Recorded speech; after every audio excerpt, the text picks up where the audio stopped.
Hi everyone. It is Monday, January 27th, and the start of week 3 in the class. Can you believe we are already into week 3?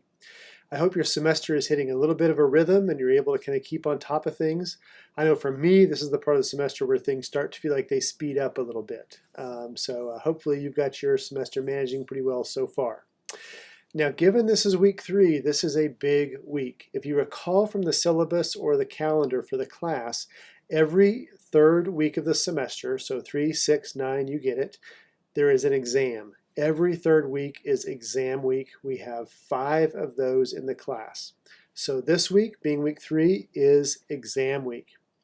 So the exam is on Friday. The exams are open for 24 hours from 12:01 a.m. Friday morning, overnight Thursday, until midnight Friday night. You have that time period to start the exam and get that thing done. The exams are 45 minutes long. It is a timed exam, and there are 40 multiple choice questions and 1 short answer question. Some of the multiple choice questions you will have seen already on the quizzes, so you've gotten a bit of a free preview already. And the short answer question, I give you that as well. So in the content for this week, there is a study guide for exam 1, and on that study guide are several possible short answer questions. One of those questions, word for word, will be on the exam.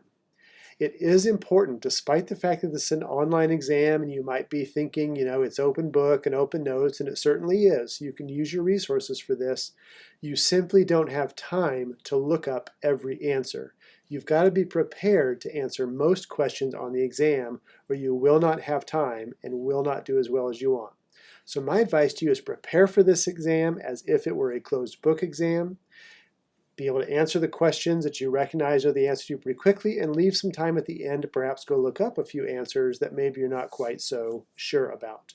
So don't get too confident that because this is an online exam with open book, it's going to be easy. It is not. Students tell me year after year that 45 minutes is a challenge.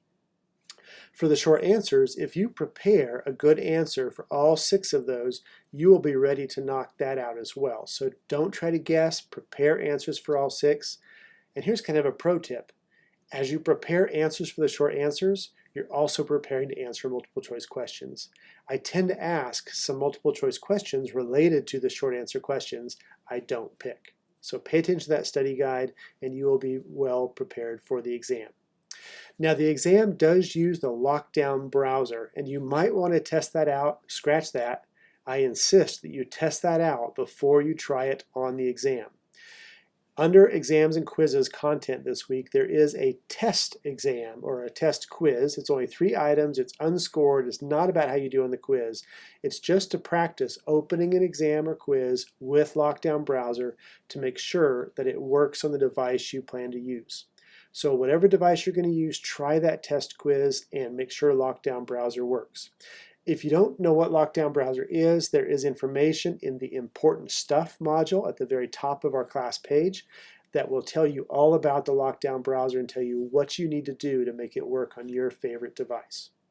So once you've tested that, set aside 45 minutes of time on Friday with uninterrupted time. You know nobody's going to bother you, with reliable internet. Make sure you're at a place where the internet is likely to work for the full 45 minutes. Start that exam and knock it out of the park.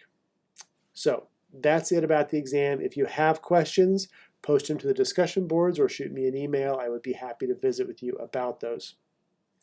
Another important thing about exam weeks is that in exam weeks, the quizzes due on Thursday. Normally quizzes due Friday, but because the exam is on Friday during exam weeks, the quizzes due Thursday at midnight. So don't sleep on that and miss out on your 10 points with the quiz. So I think that catches you up on the major happening this week of the exam. A little bit about the content. This week we turn to a couple of really interesting topics. One thing we'll talk about is what we call ideal performance states. You hear athletes talk about being in the zone or just, being unstoppable during one of their best performances.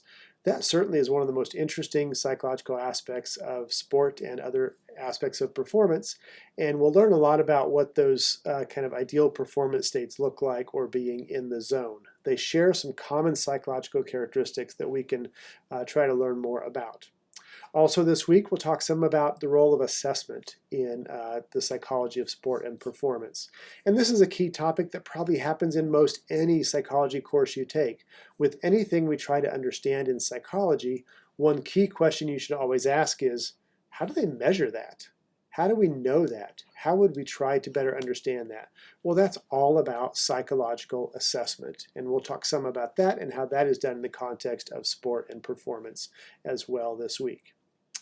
So I think that gets you set for the week. It's a big week with the first exam. Set aside time on Friday, carve it out in your calendar in a nice quiet place where you won't be interrupted. Uninterrupted Wi-Fi. Make sure Lockdown Browser works before you start the exam, and let's go do that thing. So have a great week, and as always, go Pokes.